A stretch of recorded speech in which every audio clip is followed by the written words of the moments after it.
Hey buddies, welcome to AmassGames. My name is Simon. This is how to set up, play and review the game Shadows of Kilforth, a fantasy quest game by Hall or Nothing, designed by Tristan Hall. You can listen to the music, which I have done, the soundtrack for this game. Also for Gloom of Kilforth, that is in fact what you want to look for. And that music is by Francesca L. Hall. So this is a British production. This is a board game that you can play competitively, or you can play cooperatively for 1 to 4 players, about 45 minutes per player. I've very recently played this on the cooperative mode, and we managed to get a victory. And what you're going to be looking to do is basically you're going to have a different class. So you're going to take one of these class characters. I played as Chevalier. I took the human race, so you can be exactly the same, male or female, it's the same stats. So you can take 2 of these things. You're going to take the respective standee. I'm going to put this face down or flat just to show how easy it is. Otherwise, if it's stood up, you won't see what it looks like. You're also going to take some other cards here relating to your character. So these are skill levels. You're going to take 2 of each.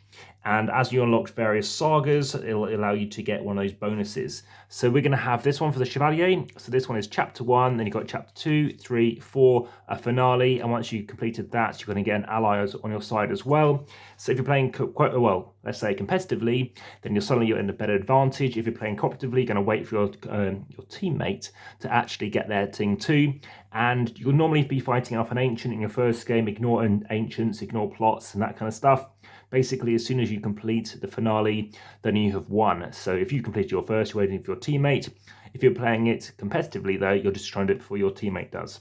So this is an adventure game. Look, we're trying to get stuff. We're trying to get ourselves some tags. I need to find a stranger. I need to find an enemy. I'm playing it 1 to 2 as an example. I also need to get a plains location.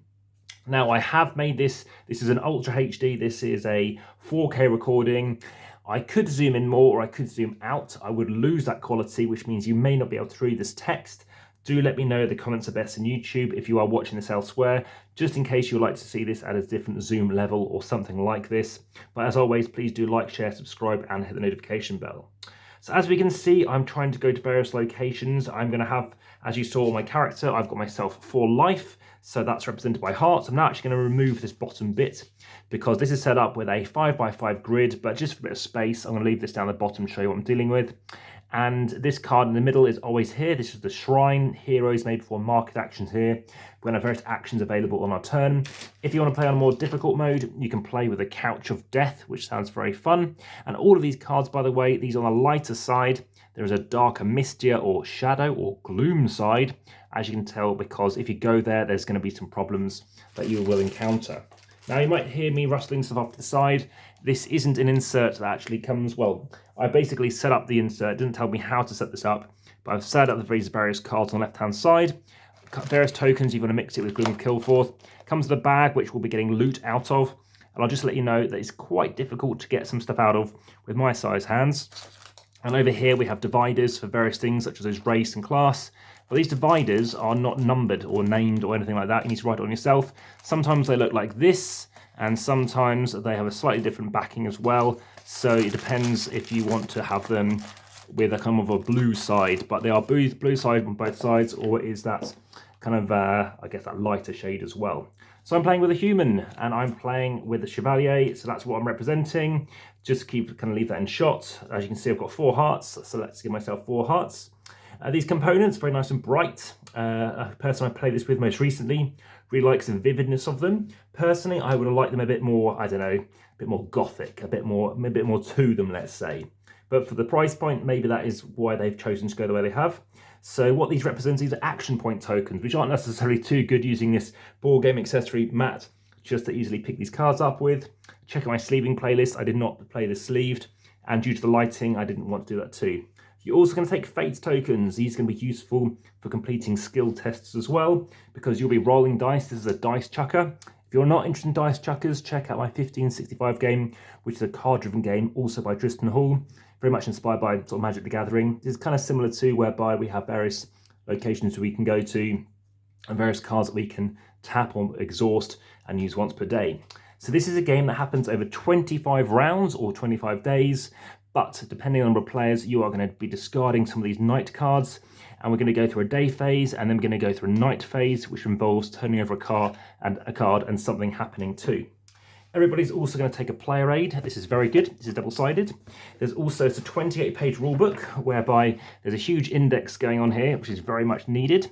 I will come back onto that. There's quite a few things I would have still liked to have added to it though. So as much as it has details, there's about 10 or so occurrences whereby there's some more things I'd like to have added as well to it. You're also going to take yourself a gold. Again, I would like to have seen a bit more snazzy, but like I said, my friend really enjoyed these kind of components. The dice in particular, though, I think are very nice and kind of multicolored and stuff like that. So you will need some dice as and when you need to do a skill test, but let's go through these various things on here. So what we have on here is various different skills like battle and skills like this. So let's go through and talk to you about them. Now, there is only one page, which isn't necessarily a bad thing, relating to what those things represent. And now I'll go ahead and tell you what those things are. So we have a fight value, that's the top value with those swords. Then we have the study value, so that is down here.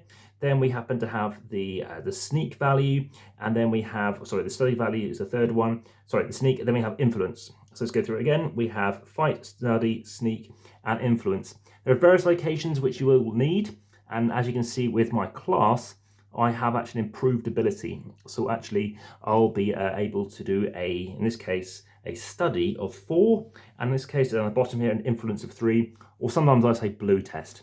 As with many of these games, they have their terms, but I don't necessarily use them. Off to the side, you're going to have a bunch of Badlands cards, a bunch of Plains cards, a bunch of Mountains cards, and a bunch of Forest cards, because we are going to be going to these locations. So let's go back and see what I'm looking to get. I'm trying to get an enemy. I'm trying to get a Plains. So I need to find where those things are. I do not know where they are currently. But we do have the Plains symbol. Again, this is completely randomized every time. I can move onto here. So how do I move onto here? I will take one action, and then my teammate or opponent will then take an action themselves. Again, I'm trying to complete this because I'll get myself some abilities. I'll get myself 5 gold needed as well, and take a regale action to be able to do that well. So let's continue and let's take a turn and see how that works. There's a few other things you need to be aware of, which is you might need some enemy tokens because you might be encountering someone and it might go badly, in which case they're now an enemy, but that's just an enemy for you. So everyone's going to pick a color. Let's say I'm playing as blue. Then I might encounter someone, and that person, let's say I do not manage to curry favor with. So for me and me alone, they are considered an enemy, but somebody else might be fine. So I can take one of these 4 actions. Again, action points equal to your health at the beginning and end of the day. So you could improve your health, you could have reduced your health, but let's see what I can do. So I could move. This means I can move to another location. So I can move over to this place, which is Plains, which is what I do want to do. That is one of the things I need to. I've also got this ability here as well, whereby again, I can turn the card, I can gain 1 action point, so it gives me 5. Instead of this, I could clear. That allows me to remove an obstacle or plot from the hero's location and gain a loot token. I'll come back to loot tokens in a second again. Search lets you draw and place an encounter at the hero's location. Hide, which lets you become hidden, which allows the hero to get an edge in a future engagement. Confront, which allows you to attempt to defeat a quest, a place, or a stranger encounter and gain a reward. The rest action, which allows you to regain a health point. Discover, which moves a card from hand into the play area. And the final 2 is Market, buy or sell cards with the option to pay gold and to regain health points. And lastly, Regale, which is to complete the hero's current saga or chapter finale. As you can see, that last one you only need once you've got these other things. Just reminding you that 1 to 2 players, I also need to be doing a Plains action. So I'll just briefly show you about loot. There's 42 tokens in here, and you're going to grab out whatever this might be. So I might have something like this, which is a tome, which gives you 1 regale action, which is handy, of course, because you need to do that eventually to help win with your objective. So I've now moved to the Plains location. What that does now is we are now going to reveal a Plains location. And in this case, we happen to see what it is and figure out what we're going to happen to be dealing with. So we go into the Plains location, and it might be telling us whatever it is that might be there. And let's have a look and see what happens. So we have our various cards, and here is the Plains. So we're going to flip it over, and that's the various things. So this is a wild claw camp. It is a place, it's Plains, we need that. It lets you to heal 1 HP and perform a free market action. But of course I need to do a test. So I need to try and complete this test, so we can go through this now. But first and foremost, we need to think who's going first. So for whatever reason, it's normally the sneak value, which is this, whoever is highest. So I happen to have 3. I don't know what my opponent or partner might have, but let's just say I am going first. And I have put everything back in a bag, but yes, you would of course have divvied out your first player marker, and to be aware of that too. There's something else which I haven't set up, only because I haven't seen it occur yet, but sometimes your, I guess, allegiance is currently good, but it can change as well, so it could go a bit gloomy, and that is something to be aware of. There's a few other bits and components which aren't really used in the base game. Normally a success, when you do a success test, which we'll do in a second, hits on a 5 or a 6, but on a beginner game you might want to play it in a 4, 5 or 6. And regarding the amount of knight cards that when we're setting up the game, which again can take some time to do, then that will depend on what you're doing. So with 1 hero, 2 knight cards removed, going to shuffle it out at random. With 2 heroes, 3 knight cards. With 3 heroes, 4 knight cards. And finally with 4 heroes, 5 knight cards. And also different difficulty, in addition to that Couch of Death, is for a more difficult game, you can draw 1 extra knight card, and for an easier game, draw 1 fewer knight card too. So now we're going to do that test. We happen to be in daylight. We are now taking in clockwise turn order our first turn, and we're choosing to engage with an enemy or whatever it might be. And again, we're spending 1 action point, so that's now spent. Let's move it off here, let's say, and then do the following. So we're going to think what we can try and deal with. We're trying to obviously deal with this. So we can see I've got 3, they have got 3. I'm going to try and do an attack against that, reminding that we do have these over here too. Any errata, any updates, as always, you can find that description as well available, and I will have a little tag coming up saying if I have made a mistake, you'll have a banner telling you that I have made a mistake too. So I'll be rolling some dice. I happen to get 1 hit, but I could choose to spend some fate to get a guaranteed hit 2. So that is a success 2, and I happen to have now got a planes on my side, and there are other benefits that you can gain when you happen to complete something. So you can see that I've now got the plane symbol. This allows me to get a crown and or 2 money. So I can take myself this, which I won't know what it is yet, but it would be a title. So I can choose to take a title or 2 money. Again, I do need 2 money to complete my gold. I could choose to get a title, which in a minute I don't need to get. But as a hero, when you defeat an encounter, you get an action point. So it is something I can get, and I actually can spend it later for 4. But right now, that could be handy just to take 2 cash. That's something I can take. Now, it does vary depending on who and what kind of creatures or whatever it is you actually are engaging with. But in this case, let's say we've now got this on our side. As you can see, some of these locations do cover up the card, but I think a smaller card would be quite nice. I would now take that, and it's now in my kind of area in my tableau, let's call it. So I've now got my planes, so I've got 1 of the 3 things required I need to do.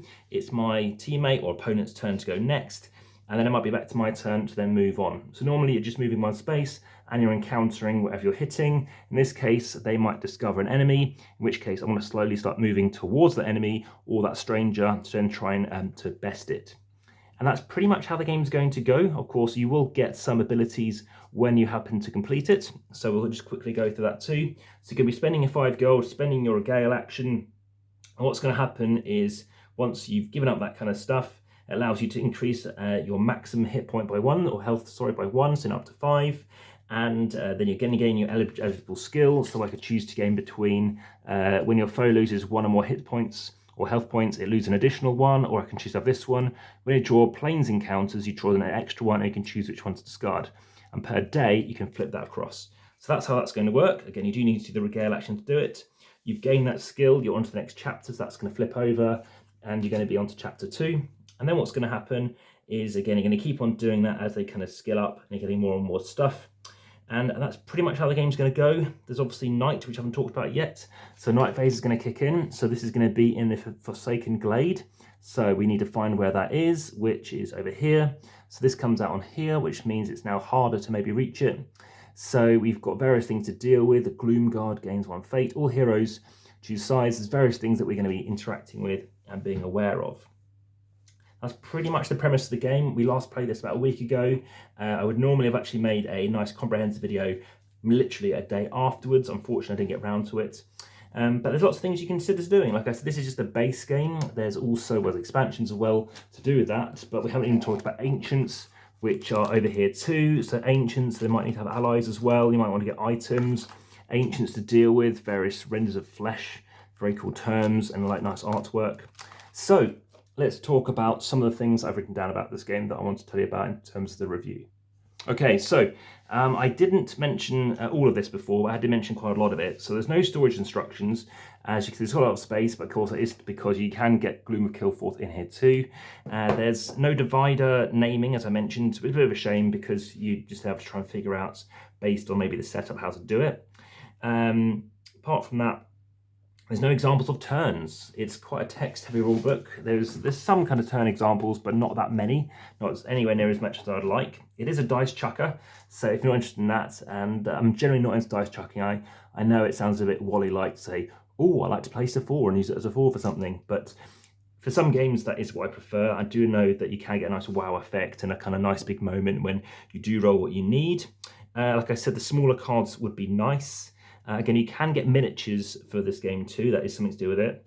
I didn't find there was much peril in the game. Now, it might be based on our kind of intro to it, but it is what I felt was going on. In terms of reputation, that wasn't in the index, nor was, I think, something about succession or negotiation. So a few more things I would have liked to have had it in here too. Evading is something else you need to be aware of. And yeah, using partial successes in terms of taking a token, it's a bit tricky sometimes to work out. But yeah, smaller cards to go on hit these locations would be quite nice. I do like the fact they're double-sided. Obviously, it needs to be orientated one direction though from that perspective.